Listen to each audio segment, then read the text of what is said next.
Hello, my love. My name is Gabby. If you haven't met me yet, of course you haven't because I just started this channel.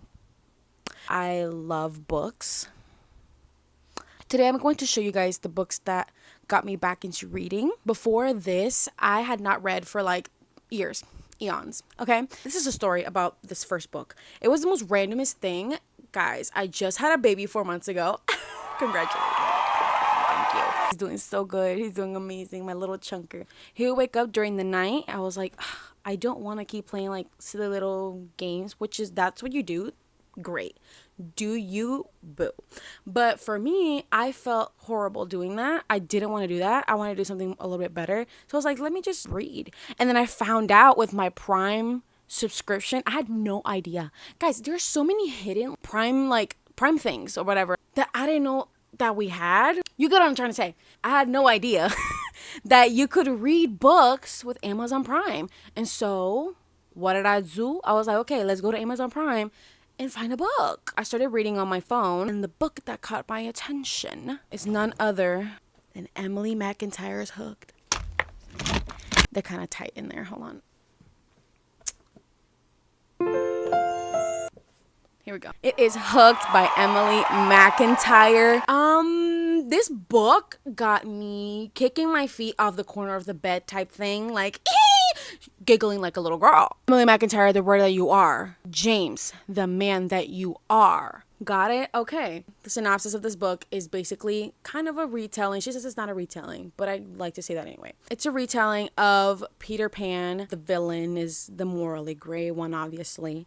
So here we're talking about Hook, but here he's named James, which is, I think it's his actual name. Yeah. We have James and Wendy as the main characters, and I think that's all that you need to know. It's such a fun read to go in blind, this book. Read it. Put it in your TBR right now. I'm waiting. Anyways, next book. You didn't hear that. None other than Powerless by Miss Lauren Roberts. This book, my friends. How do I explain to you my love for this book? I am in love with this cover, by the way. The synopsis for this one, we follow Peyton and Kai. It's kind of like a dystopian type of world. People with powers, they're called the elites.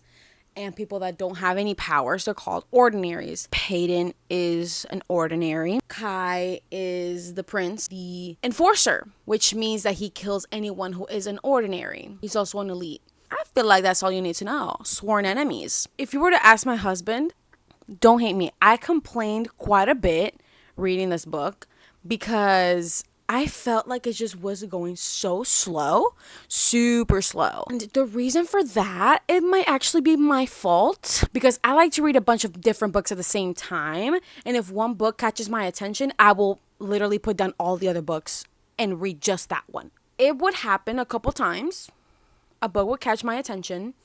And I was also reading Powerless alongside it. And I guess just Powerless was just at the back of my brain. And I don't want to say forget about it because I didn't forget about it. I guess I wasn't just in the mood for it. I was like 30% in by the time that I was like, okay, hold on. I'm going to put away all these other books. My friends kept like telling me, it's so good, it's so good, it's so good. Ah! And I'm like, bro, I am not seeing it just yet. But I started reading the audiobook. The important part is that we got there, mamas. We got there.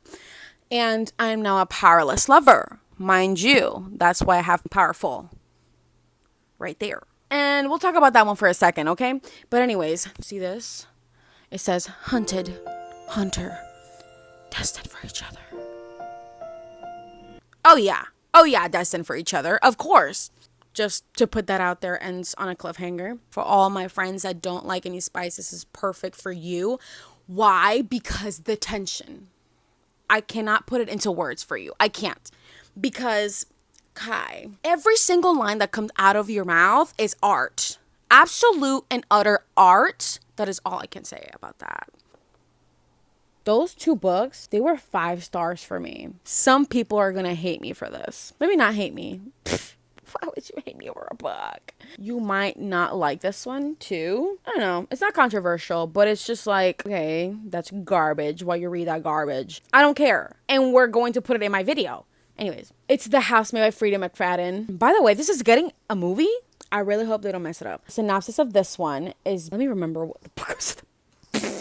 I forgot what the book was about. Basically, it's about this housemaid girl. Of course, her name is Millie. There's some trouble there in her past. She's basically the housemaid of these very rich people. I can't remember their names, actually. Nina? Nikki? Nina. Her name is Nina. Nina and Andrew? Yeah. Is it Andrew? Yeah. I can't think of a reason why you should read this book. But I will say that it did get me to start reading thrillers. No. I did see this booktuber talk about this book, and I feel like it was the perfect description for the writing. It's not like the most perfect piece of literature you've ever read. It's just like if you were watching trash TV but in book form. It leans more towards everyday vocabulary. So that's all I'm gonna say on this one. I think I rated it 4 stars. It was entertaining for me. If it keeps me reading, then it did its job. Next book, only book this month that made me cry, sob, was this girl right here. Powerful by Lauren Roberts. Miss Lauren Roberts, you do your thing. You broke my heart. How dare you? This is a novella, by the way. It's beautiful. They're just, oh my God, the spray edges. Oh my God. You see that? Oh my God, she's beautiful. This is basically a book that follows Powerless. This follows Peyton's best friend, Adina. And our main character is a guy named Mac. I strongly suggest that you do read Powerless first and then Powerful. Because if you read this first, it's just not going to have the same effect. It will never have the same effect. And that's why it's meant to be read after Powerless. Do you want to know how many times I annotated this book? So many. They're all in my Kindle. I don't know if any of you do that. I like to read the physical book most of the times when it's bright outside. If I see something that I have to annotate or highlight, I will go straight to my Kindle and do it there. This was definitely a 5-star for me. It emotionally broke me. It did. It broke me to pieces. This next book, it got me. It did. This one was a fun one. I wish like my memory would be wiped just from this book and I could read it for the first time because it was so different from things that I've read before. I'm going to show you it and we're not going to judge. It is Verity from Colleen Hoover. And let's have a moment for that cover. I'm sorry. She's absolutely stunning. I read Verity and it messed with my head because at the end of the book, you're like, what just happened? What am I going to do with this information? To this day, I have no idea what happened still. Not in the way of like, I didn't understand anything that happened. No, I mean in like, it's open to interpretation type thing. If you don't like books that are like that, that's all you, boo. But this book made me think. I like books that make me think. Verity, she is a writer. And she is writing for this author. She has to write like 3 or 4 more books because she is basically incapacitated. She is basically bedridden the entire time. And her name is Verity. She has to go live in Verity's house because the manuscripts and everything for the rest of the books are all in that office. So the husband was like, you know what? Just come to the house and figure it out there because it's a mess. And I wouldn't even know where to start, right? So she comes to live to this house and finds things in those manuscripts. This was definitely like a 5-star for me. Got me into thrillers, actually. It wasn't Housemaid. Oh my gosh, I lied. It was not Housemaid. It was Verity. If you want to get into thrillers, Verity's the book you want to read. Last one. It's kind of hilarious the fact that like the more books I show you, the more of a mess my bookshelf is behind me. We have Silent Patient. It's by Alex Michaelides.